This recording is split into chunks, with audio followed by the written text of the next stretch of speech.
This is PNC Roundtable. Hello, this is Ric DeVore, co-host of PNC Roundtable. I'm here today without my usual co-host, Paul W. Smith, who is out on assignment, I understand. And I'm delighted, though, that today we have a great guest and somebody I've gotten to know a little bit, both in Charlotte, North Carolina, and here in Detroit. That's Maggie Steber. Maggie, welcome to the show. Thank you so much. I'm so happy to be here. A little background on Maggie. Maggie is an award-winning photojournalist. She's one of 11 photographers, right, that is coming, an exhibit is coming to the state of Michigan called Women of Vision. And there's 11 photographers. It starts on the 14th of September at Cranbrook. We were out at Cranbrook last night, and you didn't get to see the venue yet, but I'm very confident you would like what you see. Well, that whole campus was exquisite, and where we had the dinner was the most lovely room. The Cranbrook House is a neat room, although I think a lot of people still call it the Booth House, right? We learned that last night. We were also both victims of April Fool's practical joke that we both got sucked into, something about gold coins being found in the house, which was an April Fool's prank by Dominic DeMarco, president of Cranbrook. So that was had a little fun as well last night, didn't we? Yes, we did. Maggie is here really part of our kickoff. We issued a press release. And the reason Maggie was here and was chosen by us was because she's done a lot of work around hunger, especially in Haiti. It's my understanding you've made over 100 trips to Haiti. And this morning we were both at the Gleaners Power Breakfast, which is about hunger. And I was wondering if we could start off, Maggie, maybe a little bit of conversation about, I know you've been to 63 countries, but a little bit of conversation, maybe a little bit about Haiti and some of your experiences and kind of the story behind some of the pictures. Mm-hmm. Well, Haiti, Haiti is such an interesting place, and people really don't know too much about it except what they read in the press, which is usually these are stories about disaster, either some natural disaster, hurricanes or earthquakes, or a lot of political unrest and violence. But in fact, and that's why I started covering it, to be honest, at the beginning. But after you spend enough time there, you start to see that, in fact, there's great beauty and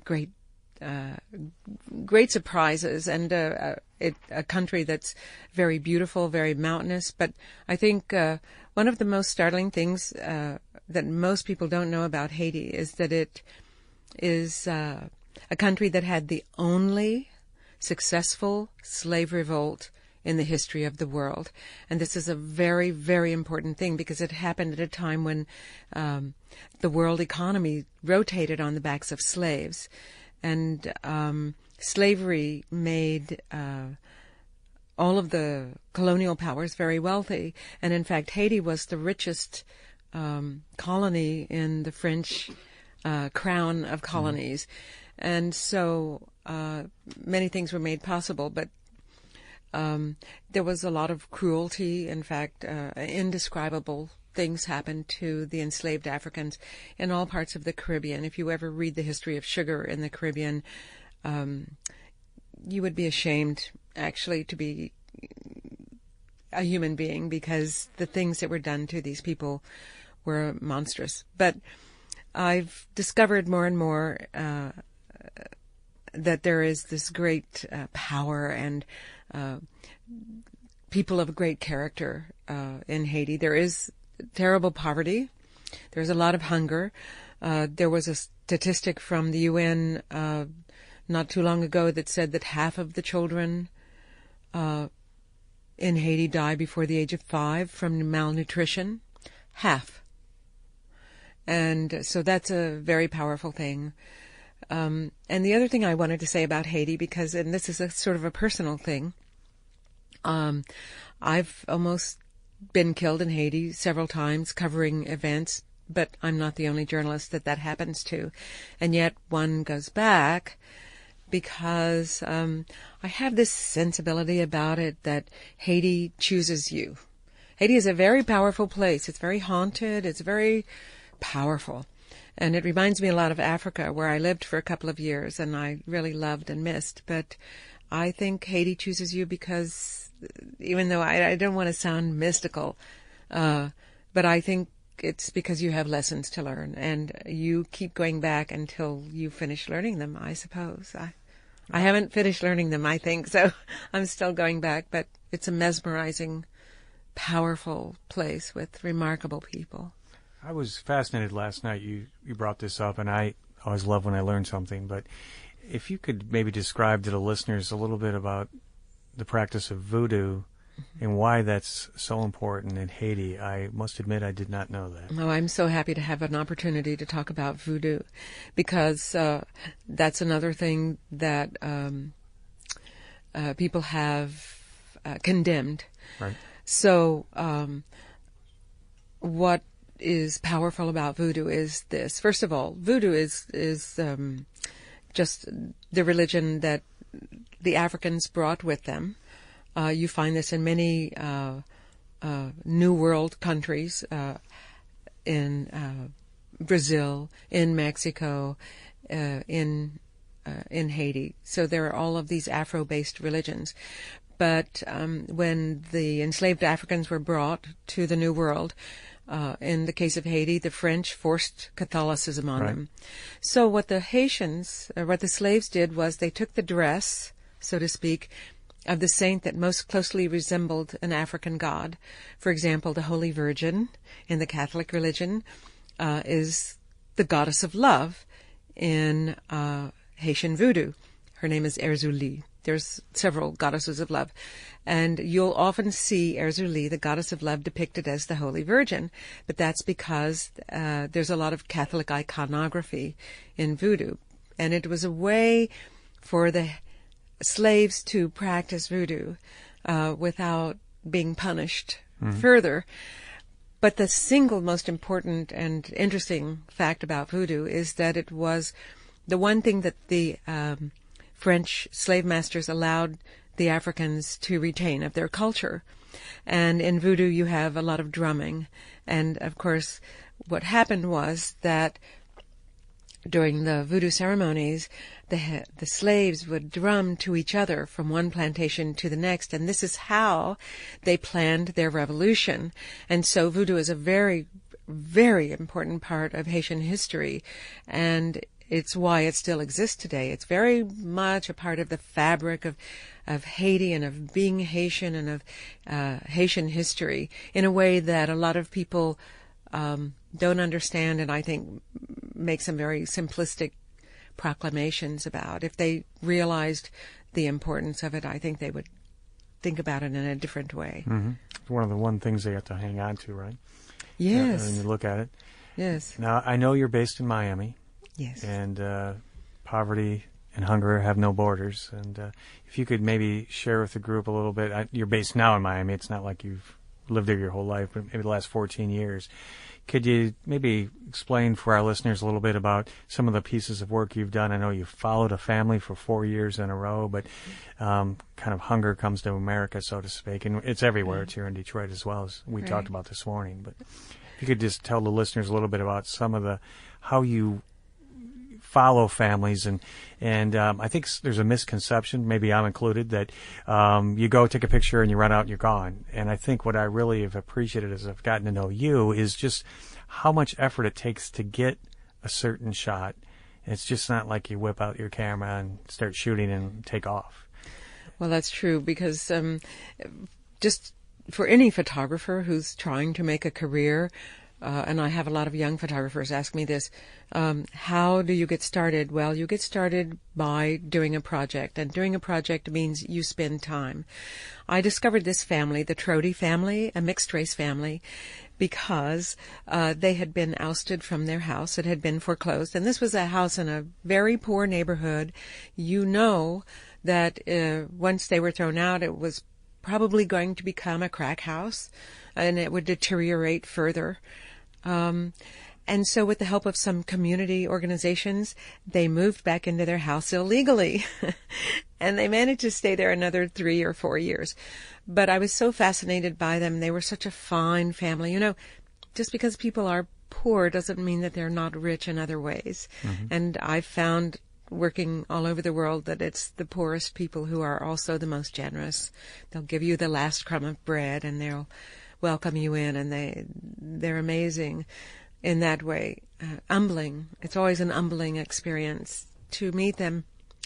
So I just kept photographing the Trodies, and I would go over there quite often, once or twice a week, and I really fell in love with the family because they were struggling.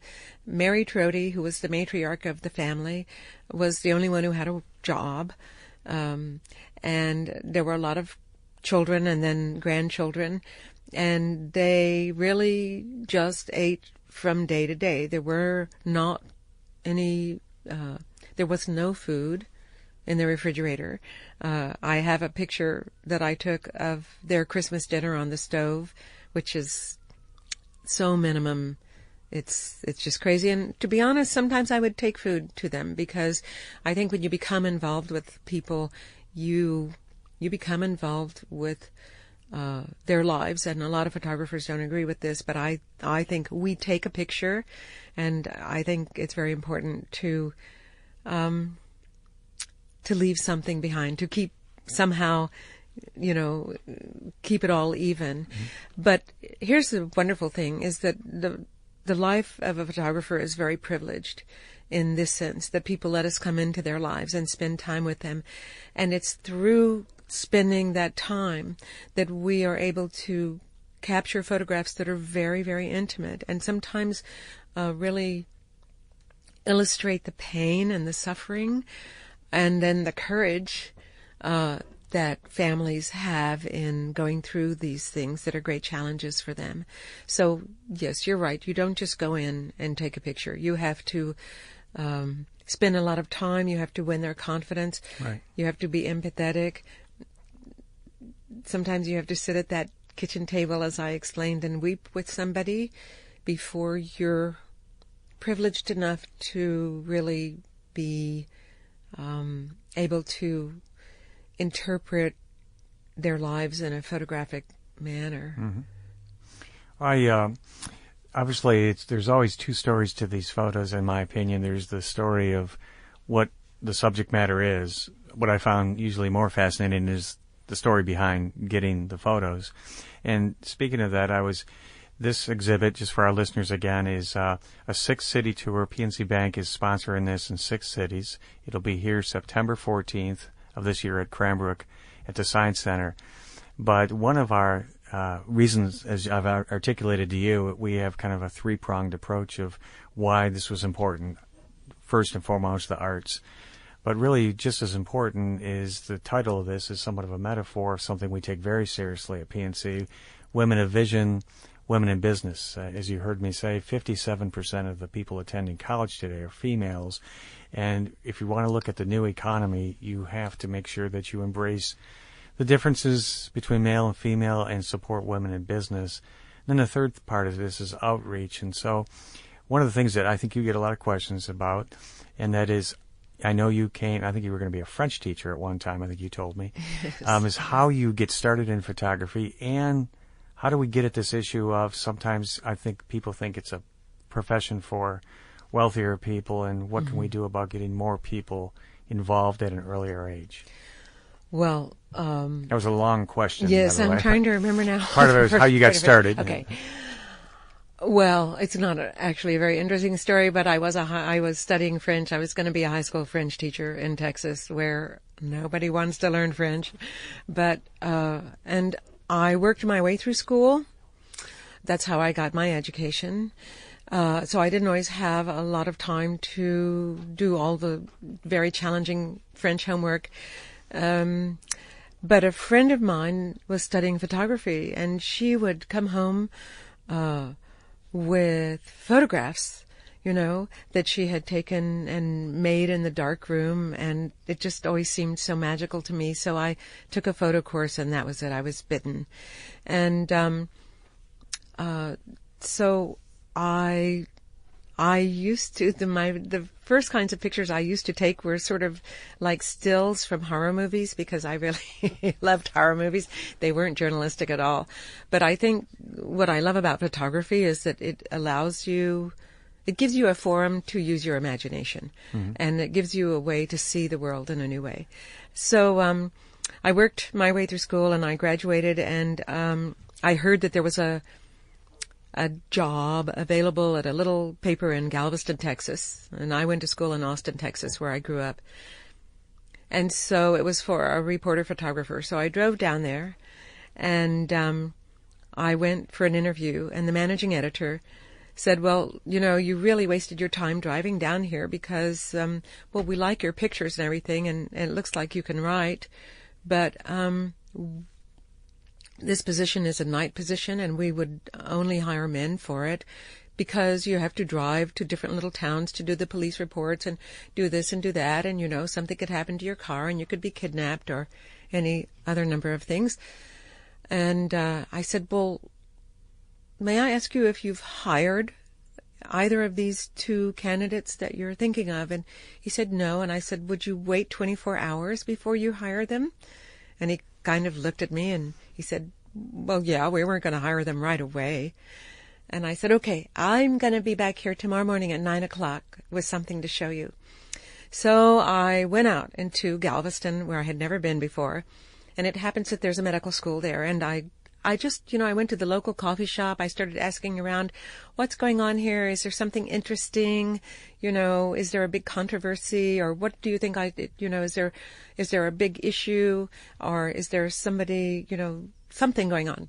And I found out that there was this wonderful old surgical theater that was about to be torn down. It was one of those wonderful oval wooden theaters where the surgery would take place at the bottom, and there were bleachers around, very beautiful.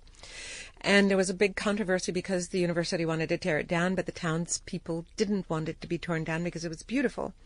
So I went and I started photographing it. It was so beautiful, and the sunlight was coming in, and it was very lovely place of great historical value. And I started interviewing the students, and I interviewed the town people, and then I went back to my friend's house where I was staying. And I processed the film. I made prints.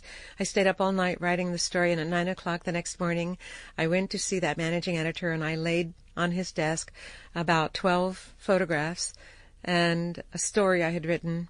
And he read the story, and he looked at the photographs, and he looked up, and he said, "You've got the job." He said, "Neither of those men would have ever done this. They would never have gone to that much trouble." And I have to say that that's sort of been my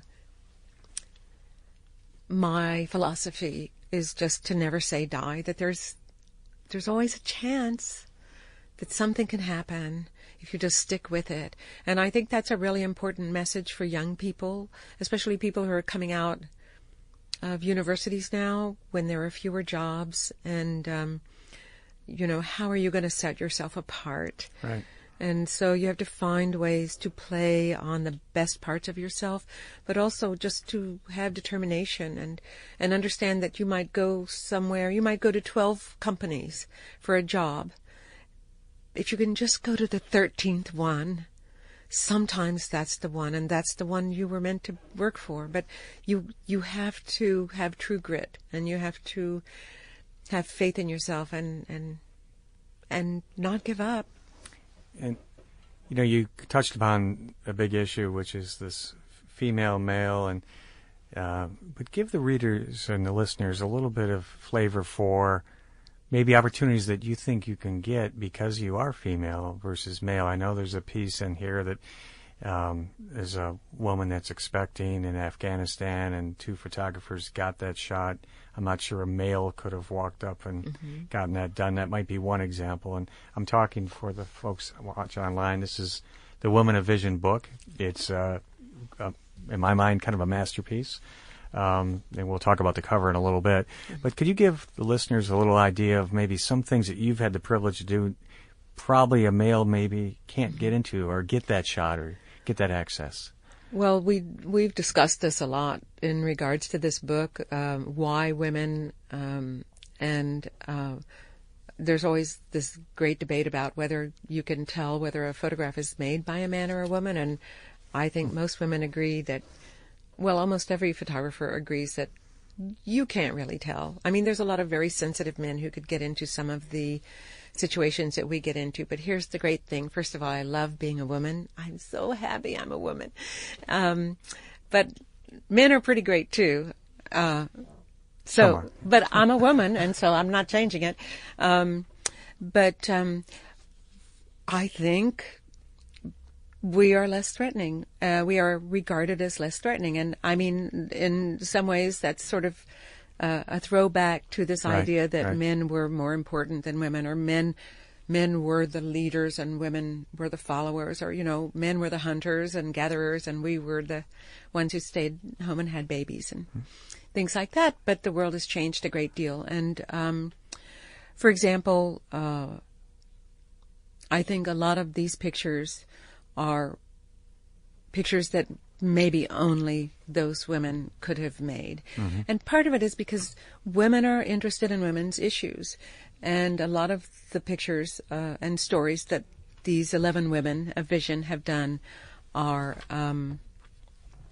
issues about women. For example, child brides, which is a huge issue in a lot of other countries in the world, and astonishing issues such as that. And also the fact that in my case, I sat with a woman who had lost her son in Iraq and was photographing her for 4 days, and, just not really getting anything that was about that sense of loss until we sat one morning at her kitchen table and wept together. And there's something about that shared experience. I'm not saying that a man couldn't have sat there and wept with this woman, but it's just something. I mean, there are differences between men and women, and we celebrate those things. So after that experience, I managed to get a picture that I think really expressed her sadness, but her realization that her son would want her to go on living, and that she had to go on living. And so I think that we're probably considered maybe even not to be very important in some cultures, and so we kind of get away with being there. It's like, oh, well, it doesn't matter, she's just a woman. And I've also found that women, just as a very practical point, I know we're going to hear from some people about this, but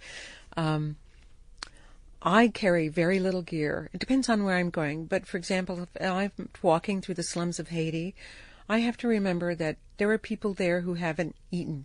There are children who haven't eaten for 2 or 3 days. There are people who are living in a shanty that has a mud floor, and when it rains, when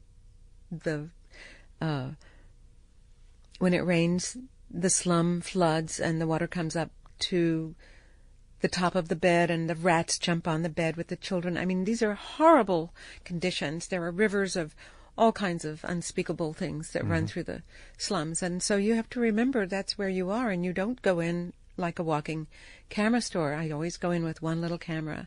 And my approach is always to sit and talk with people first. Because if you sit, and I'm telling you this for young photographers who are so impatient sometimes and eager, are afraid to talk to strangers. My goodness, if you sit down and you talk to people, you'd be surprised what they'll tell you. But it's that human connection. And without that human connection, your pictures are surface and they're flat, and you miss that marvelous experience. It's really the experience. It's great to have the photograph, but it's the experiences that make a life, and from which you learn. What inspires you about this exhibit? I know that you're one of 11, but when your work was chosen, and could you tell the listeners a little bit about some of the other women and people that inspire you? I know we've talked a little bit about that, but could you share that with the audience? Well, one thing I would like to say is that we all really love each other. And we all pretty much knew each other, except a few of us had never met before. And our work is all very different, although it's all oriented around issues. We're all women who are very concerned about different issues. So Stephanie Sinclair has photographed child brides and even started a nonprofit to help young women in Afghanistan and some other countries go to school and get an education, for which quite often they're beaten. A lot of young girls are never allowed to go to school in a lot of countries. But the child bride issue is one that's very ancient, and it's arranged marriages, but we're talking about, 45-year-old men marrying 7-year-old girls. And the girl on the cover was divorced at 10 but was married at 6. Yes, she was married at 6. She was divorced at 10. She was liberated. And I think we have to remember that even though the world is very modern, that women are still under attack constantly, and that in war, all kinds of unspeakable things are done to women as weapons of war, just like hunger is also a weapon of war. Another woman, Beverly Joubert, is French, and she photographs wildlife in Africa, and her photographs are very beautiful and magical, and you're just right there. You're so close you could almost feel the leopard's breath on your neck, and they're beautiful, and her photographs give you a real appreciation of the loveliness of nature and the great beauty and power of these big cats. Another, Carolyn Drake, who's a wonderful young photographer, has been photographing the Uyghurs, who are people who were taken over by China. They're in the western part of China, and whose culture is being destroyed by the Chinese. So that's a very, very difficult situation that we don't hear a lot of news about. But she lived there for 2 years, and she's just come out with a book on that. And that's a very rich culture. I've been there myself, and it's a beautiful and rich culture. And the fact that it's sort of overshadowed now, and I don't want to say anything negative about the Chinese, because there are trade partners, and I have taught a lot of Chinese students myself, and I love them dearly. But China is a big place, and it does take over a lot of other cultures, and the cultures begin to disappear. Somebody else who's very interesting is Kitra Kahana, who's a very young photographer, the youngest in this group of 11 women. I think she's 26. She did a fabulous story called The New Science of the Teenage Brain. And for 3 or 4 months, she hung out with teenagers, which she's not too far from being, right, in Austin, Texas. Your hometown. My hometown. I don't know why they chose Austin, but it was a good place to choose. And the pictures she managed to take, because she just hung out with these. She's a very quiet, very tall, thin, very quiet young woman, are just wonderful. And they highlight and illustrate all of the things that go on in the brain of a teenager, which explains why teenagers take risks, for example, why they're curious to try things, and why sometimes there's this terrible battle that ensues between parents and teenagers. It's kind of the worst period of our lives sometimes, because we're going through so many changes. Mm-hmm. And so she managed to get very intimate pictures. And so anyway, every one of the women have done very powerful work. I should mention also Jody Cobb. Jody Cobb was one of the very few staff photographers that the Geographic had. They don't have staff photographers anymore. We all work on contract, except for Nick Nichols, who's an amazing photographer, and he has a special title. He walked across Africa, and he does a lot of wildlife photography, but he's a fabulous person. But Jody was really the only woman in what was a man's world. Right. And the Geographic has opened up to women a great deal, with open arms. And so there's many, many more women working for the Geographic now. But there was a time when there were very, very few. And Jody had to persevere through a lot of things. But her work is just a broad brushstroke of subjects. And she's a fascinating person. if I could tell you some personal things about her, you would be amazed. But I'm not going to do that because they're personal things. Right. But she's an amazing person and has had a very, very long career with the magazine. If we could, I'd like to finish with that theme, if you will, and some guidance to young women or women getting involved in photography, both from families that maybe have means and maybe families that don't. And also I'd like you to share, I was surprised that you're not anti-iPhone at all. And in fact, you think, hey, there's a camera on there, use it. So if you could also share that a little bit, maybe we start with that and end with advice you could give young ladies. All right, I'm happy to do that. Well, I regard the iPhone as a camera with a phone in it. Okay. Because of all of the different,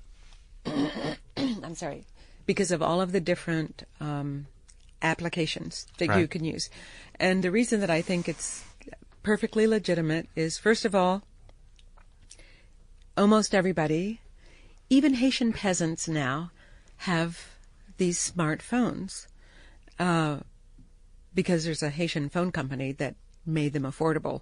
But in this country, everybody has a phone, and almost everybody has a smartphone that can take pictures.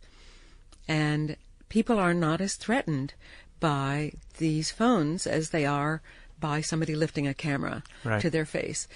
And there's a photographer, Damon Winter, a Pulitzer Prize-winning photographer for the New York Times, and he was sent to be embedded with an American unit in Afghanistan. And he found that every time he would lift his camera in these very intimate scenes, or these scenes where everybody was very relaxed, immediately it changed everything. And he noticed that all of the soldiers had iPhones that I guess were given to them by the U.S. military. And so he started using his iPhone, and it changed everything. And suddenly he was one of them. Right. He was one with them and one of them. And let in, so to speak. Yes. Right. And the Times published the whole story and all of that work that was done on the iPhone. Oh, it's incredible. It's incredible.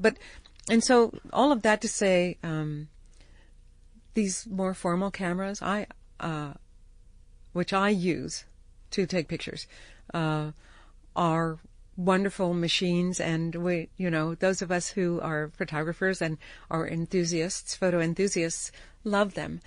But you don't have to buy an expensive camera. First, the first best thing that's happened is that cameras have become much more affordable, and you can buy a really fabulous digital camera for very little money now. So that's one thing. But there used to be that used to really be a barrier for people who had less money, and so it was more something that wealthier people or upper middle class people could afford. But now I think that's changed. And in fact, one of my favorite cameras is a little plastic camera. It's called a Holga. It's $20. It uses a larger frame of film, 120 millimeter, and it takes the most wonderful pictures.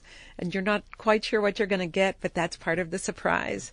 But I wanted to say this to young women, and I really want to say this to young women in the African American communities and Hispanic communities.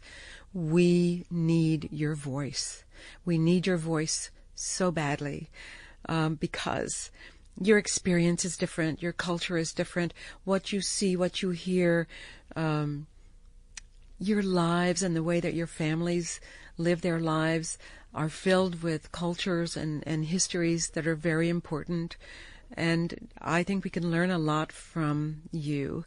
And so I want to encourage, especially those young women, but all young women, to think about photography. I have to tell you, I teach workshops all over the world, and I would say that 80% of all my students are women. And it used to be the other way around.